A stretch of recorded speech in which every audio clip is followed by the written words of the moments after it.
मेरे प्यारे दोस्तों, आप सभी का मेरे चैनल आयुर्वेदिक क्रांति पर हार्दिक स्वागत है। दोस्तों, आज हम चर्चा करेंगे जो वृद्ध व्यक्तियों में याददाश्त की कमी हो जाती है, या दोस्तों इसको अल्जाइमर्स रोग भी कहा जाता है, इसको दूर करने का बेस्ट से बेस्ट आयुर्वेदिक औषधि की चर्चा करेंगे। दोस्तों, अगर आपने इस आयुर्वेदिक औषधि का प्रयोग कर लिया तो जो वृद्धावस्था में याददाश्त की कमी रहती है, जिनके पेरेंट्स को या खुद वृद्ध व्यक्ति को याददाश्त की कमी रहती है, तो दोस्तों उसको दूर करने में बहुत ज़्यादा सहायता आपको मिलेगी।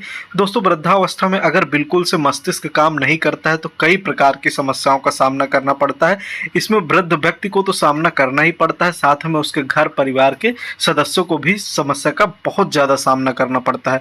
तो दोस्तों, अगर वृद्ध व्यक्ति अपने मस्तिष्क का कंट्रोल करेगा, अपना मस्तिष्क का यूज करेगा, तो वो बहुत सारी चीज़ों से निजात पा जाता है, स्वतंत्र अनुभव करता है। दोस्तों, यह रोग 60 से 65 मतलब 40 से 60 वर्ष की अवस्था में कभी भी हो सकता है, लेकिन 65 वर्ष की आयु के उपरांत अधिक होता है। दोस्तों, यह एक असाध्य रोग है और दिन प्रतिदिन इतनी समय इस रोग के पीड़ित व्यक्तियों की संख्या बढ़ती जा रही है। दोस्तों, देखिए, रोगी की प्रथमावस्था में रोगी की याददाश्त, स्मरण शक्ति धीरे धीरे कम होने लगती है।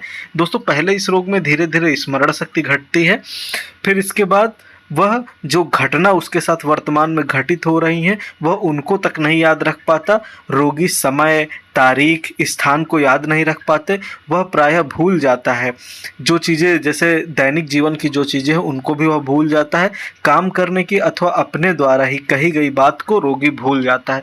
जो बात वह कहता है उसको ही वृद्धावस्था में भूल जाता है बार बार। दोस्तों, एक ही बात को बार बार दोहराते रहते हैं। आपने देखा होगा, वृद्ध व्यक्ति एक ही बात को बार बार दोहराएगा, इससे लोगों में गुस्सा भी आ जाता है। तो दोस्तों, इसको दूर करने का बेस्ट से बेस्ट आपको आयुर्वेदिक उपाय बताऊंगा मैं। एक ही बात को जैसे बार बार दोहरा रहा है, हिसाब किताब बराबर नहीं रख पाते हैं, रोगी को खाने पीने, बोलने, यहाँ तक कि हाथ पैर चलाने में भी परेशानी, कष्ट का अनुभव होता है। वाक्य पूरा बोल नहीं पाता, अंत में बोलना भी बंद कर देता है। पहले तो आपको लगेगा कि हमको कुछ बताना चाह रहे हैं, लेकिन बाद में पूरी बात वह नहीं बोल पाते। रोगी शरीर चलाने का बहुत प्रयास करता है, अन्य वस्तुओं को पहचानने की क्षमता कम हो जाती है। दोस्तों, वह प्रयास तो बहुत करता है, लेकिन मस्तिष्क में दुर्बलता के कारण ऐसा नहीं कर पाता। दोस्तों, हाथों में कंपन, कड़कड़ाहट, खड़े होने में परेशानी, शरीर में ऐंठन का भी लक्षण हो सकता है। दोस्तों, ऐसे व्यक्तियों में ये लक्षण भी देखने को मिलते हैं, तो आपको समझ जाना है कि उसका मस्तिष्क अब सही से काम नहीं कर रहा है। रोगी धीरे धीरे हिलना डुलना भी बंद कर देता है, किसी बात का भी उत्तर नहीं देता है। अगर उससे आप कुछ पूछते हैं तो उस बात का भी आपको उत्तर नहीं मिलता। स्वयं बात करना भी आरंभ नहीं करता। धीरे धीरे रोगी बिस्तर पकड़ लेता है, किसी बात का उत्तर नहीं देता, और अगर आप उससे कोई चीज़ पूछते हैं तो वह उसका भी जवाब नहीं देता। और दोस्तों, इसके बाद एक कठिन समस्या होती है वृद्धावस्था में, वह बिस्तर पर ही मलमूत्र त्याग कर सकता है। दोस्तों, खाना स्वयं नहीं खाता, दूसरों को अपने हाथों से खाना खिलाना पड़ता है, उसको जैसे झटके आदि आते हैं। दोस्तों, तो अगर इस प्रकार की समस्या किसी भी वृद्ध व्यक्ति में है तो उसको दूर करने के लिए, देखिए, अंग्रेजी दवाओं में तो ऐसी कोई दवा नहीं बनी है जो इस प्रकार की समस्या को सही कर सके, लेकिन दोस्तों आयुर्वेद में आज भी ऐसी प्रकार की दवाएं हैं जो रोगी को इस प्रकार की समस्या से निजात दिलाने में बहुत हद तक सक्षम है।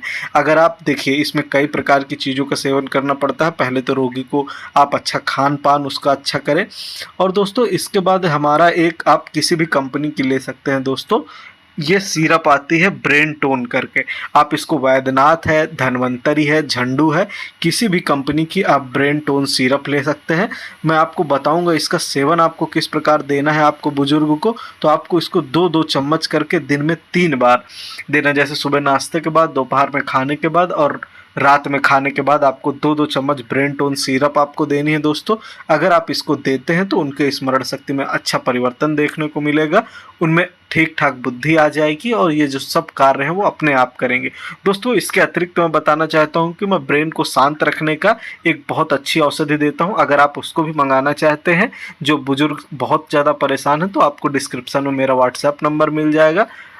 उसमें मैं कई चीज़ों की भी आपको औषधि प्रदान करता हूं, तो आप उसके माध्यम से हमसे संपर्क कर सकते हैं। दोस्तों, देखिए, कई व्यक्तियों ने अभी तक मेरा चैनल सब्सक्राइब नहीं किया, बहुत से व्यक्ति चैनल को देखते हैं लेकिन सब्सक्राइब नहीं किया है, तो जल्द से जल्द चैनल को सब्सक्राइब कर दें और ज़्यादा से ज़्यादा शेयर करें। वीडियो देखने के लिए आप सभी का हृदय से धन्यवाद।